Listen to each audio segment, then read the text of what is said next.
नमस्कार दोस्तों, हम सोशल साइंस सामाजिक विज्ञान लेसन 5 अध्याय 5 हमारा राष्ट्रीय लक्ष्य उसके क्वेश्चन आंसर हम दोस्तों इस वीडियो में देखेंगे।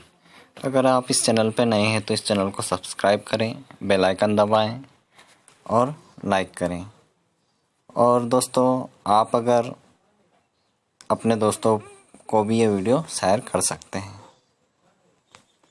चलते हैं दोस्तों हम आगे। प्रश्न नंबर 1 है, निम्नलिखित प्रश्नों के सही विकल्प चुनकर लिखिए। दोस्तों यहाँ पे दे रखा है नंबर 1 हमारा राष्ट्रीय लक्ष्य है। हमारा राष्ट्रीय लक्ष्य है। ऑप्शन दे रखे हैं लोकतंत्र, राजतंत्र, साम्राज्यवाद या तानाशाही। तो दोस्तों हम इसका आंसर देखेंगे तो आंसर है लोकतंत्र। राइट आंसर क्या है? लोकतंत्र। नेक्स्ट क्वेश्चन देखेंगे हम। सही विकल्प नंबर 2 देखेंगे।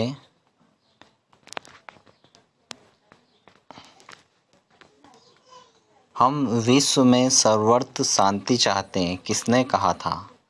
सरदार वल्लभ भाई पटेल ने, पंडित जवाहरलाल नेहरू ने, लाल बहादुर शास्त्री ने, महात्मा गांधी ने। दोस्तों किसने कहा था? पंडित जवाहरलाल नेहरू ने। हम विश्व में सर्वत्र शांति चाहते हैं। नेक्स्ट देखेंगे दोस्तों हम। नेक्स्ट देखेंगे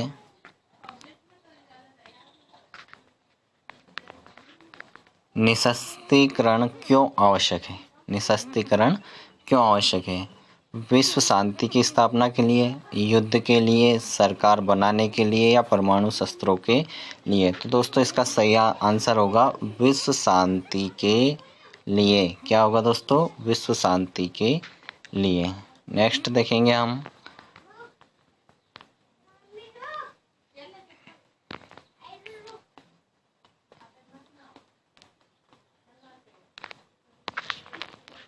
नेक्स्ट देखेंगे जाति व धर्म के आधार पर मतदान लोकतंत्र को बनाता है। तो दोस्तों इसमें ऑप्शन नंबर 1 दे रखा है क शख्स शक्तिशाली, कमज़ोर और दोस्तों हमारे अधिकार सुरक्षित करना। ग दे रखा हमारे अधिकार सुरक्षित करना, उपयुक्त तीनों। तो दोस्तों उत्तर है इसका कमज़ोर बनाता है। क्या बनाता है? कमज़ोर बनाता है। आंसर है कमज़ोर बनाता है। नेक्स्ट देखेंगे दोस्तों हम। 5वां है वयस्क मताधिकार के लिए आयु निर्धारित है 14 वर्ष, 18 वर्ष, 25 वर्ष या 21 वर्ष। तो वयस्क मताधिकार यानी मत देने का अधिकार कितने वर्ष में प्राप्त हो जाता है दोस्तों? तो इसका राइट आंसर होगा 18 वर्ष। क्या दोस्तों? 18 वर्ष। फिर देखेंगे दोस्तों हम रिक्त स्थानों की पूर्ति कीजिए। क्या है? रिक्त स्थानों की पूर्ति कीजिए। रिक्त स्थानों की पूर्ति कीजिए। यहाँ पे दे रखा ऑप्शन 6 जनता, अपने पंथ और उपासना, अलग, स्वतंत्रता, बंधुत्व। तो दोस्तों ये इनको हमको रिक्त स्थान में चुन के लिखना है। तो फर्स्ट रिक्त स्थान है संविधान में कुल कितने मौलिक अधिकारों की व्यवस्था की गई है? तो दोस्तों क्या आएगा इसका आंसर? इसका आंसर आ जाएगा 6। ठीक है। नेक्स्ट देखेंगे लोकतंत्र का शासन होता है। लोकतंत्र जो होता है उसका शासन कैसा होता है दोस्तों? तो उसका शासन होता है जनता का। जनता। तो इसमें क्या आ जाएगा? जनता। ठीक है दोस्तों। क्या आ जाएगा? जनता। नेक्स्ट देखेंगे हम पंथ निरपेक्षता में की स्वतंत्रता रहती है। पंथ निरपेक्षता में की स्वतंत्रता रहती है। तो दोस्तों पंथ निरपेक्षता में अपने पंथ और उपासना की स्वतंत्रता रहती है। ठीक है दोस्तों। नेक्स्ट देखेंगे गुट निरपेक्षता का अर्थ है सैनिक संगठनों से रहना। तो क्या हो गया दोस्तों इसका अलग, क्या है अलग। ठीक है दोस्तों। फिर है लोकतंत्र का मुख्य तत्व समानता और है, तो स्वतंत्रता, बंधुत्व, बंधुत्व,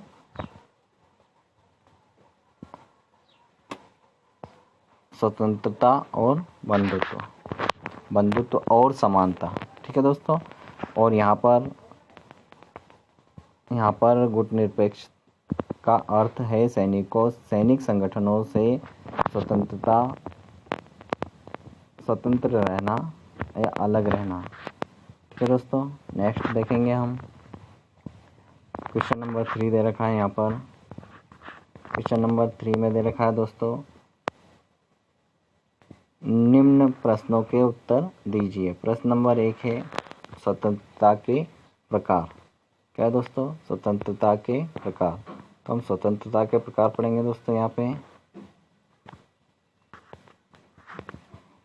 उत्तर दे रखा है व्यक्तिगत स्वतंत्रता, नागरिक स्वतंत्रता, राजनीतिक स्वतंत्रता, आर्थिक एवं सामाजिक स्वतंत्रता और धार्मिक स्वतंत्रता आदि स्वतंत्रता के प्रकार हैं। ठीक है दोस्तों। आप इस वीडियो को रोककर भी लिख सकते हैं। नेक्स्ट क्वेश्चन देखेंगे, समानता का अर्थ लिखिए।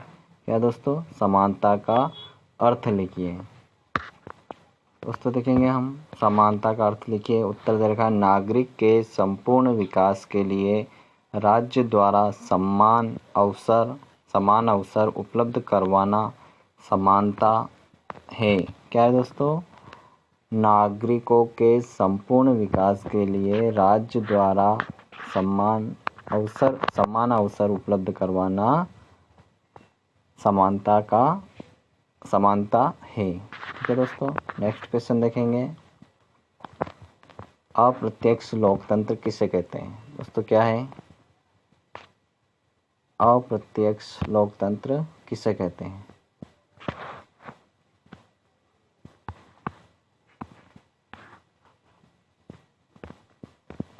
अप्रत्यक्ष लोकतंत्र किसे कहते हैं। तो दोस्तों इसको हम देखेंगे। नेक्स्ट उत्तर दे रखा है यहाँ पर,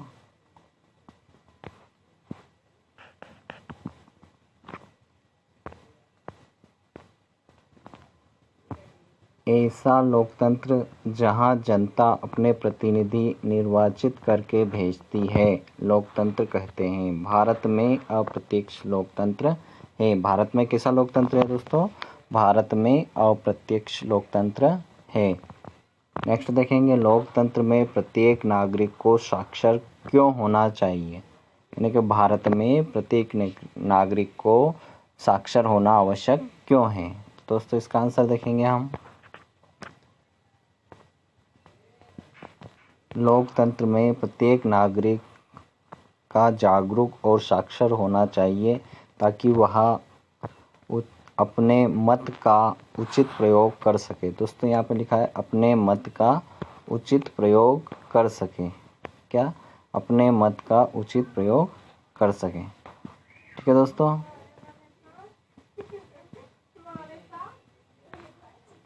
नेक्स्ट देखेंगे,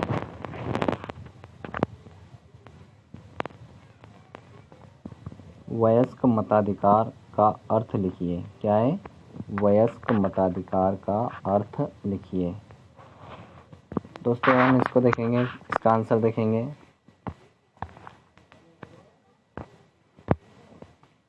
जहां पर वयस्क व्यक्ति को मत देने का अधिकार प्राप्त हो उसे वयस्क मताधिकार कहते हैं।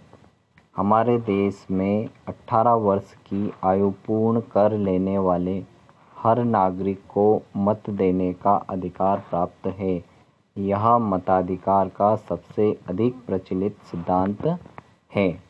प्रश्न क्या है वयस्क मताधिकार। तो दोस्तों आंसर क्या दे रखा है, जहां पर वयस्क व्यक्ति को मत देने का अधिकार प्राप्त हो उसे वयस्क मताधिकार कहते हैं।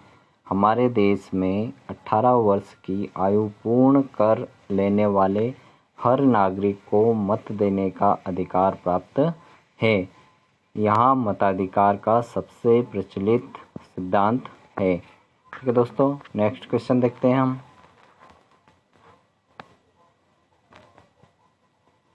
क्वेश्चन नंबर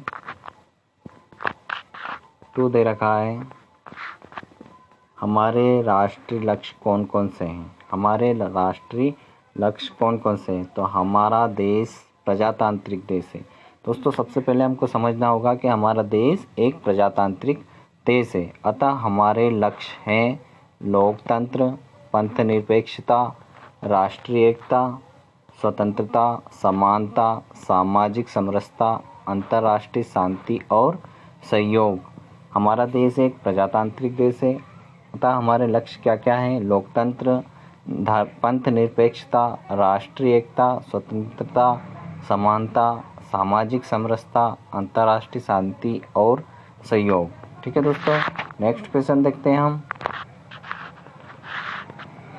न्याय का वास्तविक अर्थ लिखिए। न्याय का वास्तविक अर्थ लिखिए।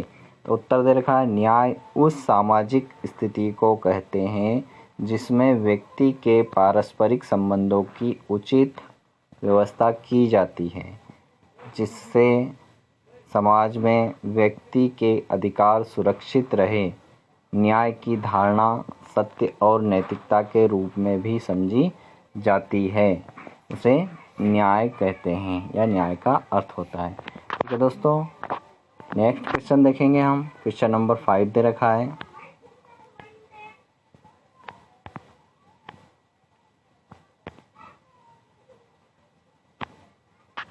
क्वेश्चन नंबर 5 देखेंगे हम। क्वेश्चन नंबर 5 में दे रखा है, हमें अंतर्राष्ट्रीय शांति और सहयोग की आवश्यकता क्यों है। दोस्तों हमें अंतर्राष्ट्रीय शांति और सहयोग की आवश्यकता क्यों है, तो उसके बारे में हम देखेंगे।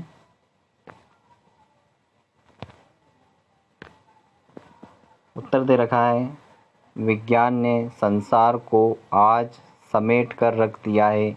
विश्व के किसी भी कोने में होने वाली घटना का प्रभाव आज संपूर्ण विश्व के लोगों पर पड़ता है, अतः हम भी केवल तभी शांति से रह सकेंगे जब विश्व भर में शांति होगी, और हम अपने संपूर्ण संसाधनों को तभी जनता के हित एवं विकास में लगा सकेंगे जब देश में शांति रहने का विश्वास हो। ठीक है दोस्तों, विश्व का लगभग हर एक भाग दूसरे से भौगोलिक रूप से भिन्न है तथा उसकी अपनी विशेषताएं हैं, अतः विश्व के प्रयास सभी देशों को अपनी आवश्यकताएं पूरी करने के लिए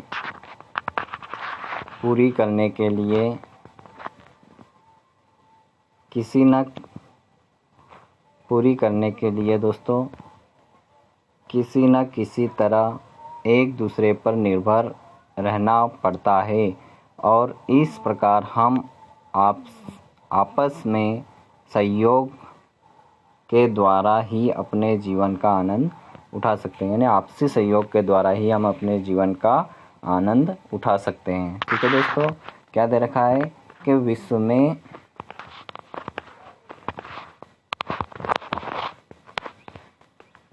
विज्ञान ने, दोस्तों एक बार और देखेंगे, आप इसको राइट कर लेंगे, आप इस वीडियो को रोक कर भी लिख सकते हैं।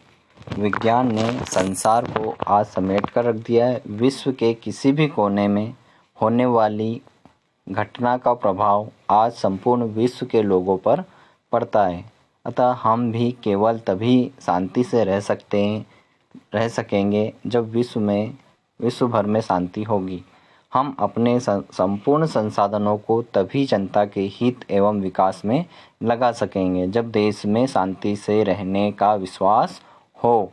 विश्व का लगभग हर एक भाग दूसरे से भौगोलिक रूप से भिन्न है तथा उसकी अपनी विशेषताएं हैं, अतः विश्व के प्रयास सभी देशों को अपनी आवश्यकता पूरी करने के लिए किसी न किसी तरह एक दूसरे पर निर्भर रहना पड़ता है, और इस प्रकार हम आपसी सहयोग द्वारा ही अपने जीवन का आनंद उठा सकते हैं। दोस्तों लास्ट और अंतिम क्वेश्चन है,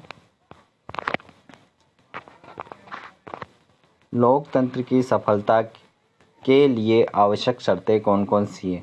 दोस्तों उत्तर दे रखा है लोकतंत्र की सफलता के लिए निम्न बातों पर निर्भर करती है, या निम्न बातों पर निर्भर करती है। लोकतंत्र की सफलता निम्न बातों पर निर्भर करती है। दोस्तों नेक्स्ट देखेंगे हम कौन कौन सी बातें हैं वो। तो दोस्तों आप मेरे साथ इस वीडियो को बस लास्ट क्वेश्चन है, नंबर 1 दे रखा है शिक्षित जनता। क्या दे रखा दोस्तों? शिक्षित जनता। लोकतंत्र में जन सामान्य राजनीति में रहता है। जब एक्शन सामान्य राजनीतिक रत्नों को भलीभांति नहीं समझेगा तब तक उसकी सहकारिता न तो प्रभावशाली होगी और न ही अर्थपूर्ण रहेगी। इसके लिए जनता का शिक्षित होना बहुत आवश्यक है। अतः जनता का शिक्षित होना ही लोकतंत्र के पहले आवश्यकता है। लोकतंत्र की पहली आवश्यकता है, मतलब जनता को शिक्षित होना ही लोकतंत्र की पहली आवश्यकता है। दोस्तों यहाँ पर थोड़ी मिसप्रिंट है, ठीक है। नेक्स्ट देखेंगे दूसरा, नंबर 2 राजनीतिक जागरूकता। लोकतंत्र में नागरिकों में राजनीतिक प्रश्नों और मुद्दों की जानकारी होनी चाहिए तथा उन मुद्दों पर राजनीतिक दृष्टि से विचार करने की क्षमता होनी चाहिए। नागरिकों की विवेकशीलता के अभाव में प्रजातंत्र भीड़ तंत्र में बदल जाता है, ठीक है दोस्तों। नंबर 3 दे रखा है स्वतंत्र प्रेस। क्या दे रखा है दोस्तों? स्वतंत्र प्रेस। लोकतंत्र की सफलता के लिए स्वतंत्र प्रेस का होना आवश्यक है। नागरिकों की स्वतंत्रता का सरकार द्वारा अतिक्रमण न हो, इसके लिए स्वतंत्र प्रेस का होना अनिवार्य है। स्वतंत्र प्रेस सरकार के दबाव में आए बिना जनता की मांगों को सरकार के सामने रखती है। अतः प्रेस को प्रजातंत्र का चौथा स्तंभ कहा गया है, ठीक है दोस्तों। नेक्स्ट देखेंगे, नेक्स्ट दे रखा है सामाजिक और आर्थिक समानता। सामाजिक और आर्थिक समानता। समाज में जब तक ऊंच नीच, गरीब अमीर और छुआछूत आदि के भेदभाव रहेंगे, लोकतंत्र अच्छी तरह से कार्य नहीं कर सकता। इसी प्रकार धनी को धन और गरीबों को गरीबी लोकतंत्र को नष्ट कर देगी। गरीबों की गरीबी लोकतंत्र को नष्ट कर देगी। लोकतंत्र की सफलता के लिए सामाजिक और आर्थिक समानता आवश्यक है, ठीक है दोस्तों।